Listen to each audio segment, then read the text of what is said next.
Friends, இன்றைக்கி ரொம்ப டேஸ்ட்டான கறி குழம்பு சுவையில் ஒரு முட்டை தொக்கு எப்படி செய்யலான்னு பார்க்கலாம் வாங்க. அடுப்பில் பேன் வச்சு சூடானது ஆயில் சேர்த்துக்கலாம். ஆயில் சூடானது 1/2 டீஸ்பூன் சோம்பு, 2 பட்டை, 2 கிராம்பு, ஒரு ஏலக்காய், ஒரு பிரியாணி இலை, கொஞ்சம் கல்பாசி சேர்த்துக்கோங்க. இது கூடவே ஒரு பெரிய வெங்காயத்தை சின்னதாக இது போல் கட் பண்ணி சேர்த்துக்கோங்க. பாருங்கள், வெங்காயம் நல்லா வதங்கிருச்சு. இப்போ இது கூடவே இஞ்சி பூடு பேஸ்ட் 1 ஸ்பூன் சேர்த்துக்கலாம். இஞ்சி பூடு பேஸ்ட் சேர்த்து நல்லா கலந்து விடுங்க. இதோட பச்சை வாசனை போகணும்.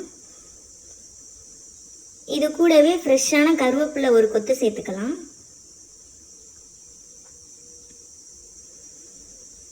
கருவேப்பிலை சேர்த்து நல்லா கலந்து விடுங்க.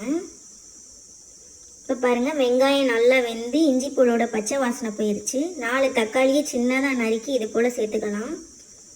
தக்காளி சேர்த்து நல்லா கலந்து விடுங்க. தக்காளி வேகிறதுக்கு இப்போ நம்ம தேவையான அளவு உப்பு சேர்த்துக்கலாம். உப்பு சேர்த்து கலந்து விடுங்க. இப்போ தேவையான அளவு மசாலா சேர்த்துக்கலாம். 1 டீஸ்பூன் மிளகாய்த்தூள், 1 டீஸ்பூன் மல்லித்தூள் சேர்த்துக்கலாம். இது கூடவே கறி மசால் தூள் ஒரு 1/2 டீஸ்பூன் சேர்த்துக்கலாம்.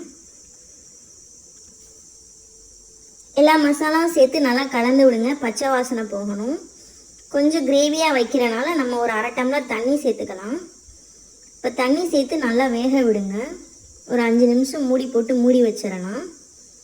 இப்போ பாருங்கள், பச்சை வாசனை போய் அந்த கிரேவி ரெடி ஆயிருச்சு.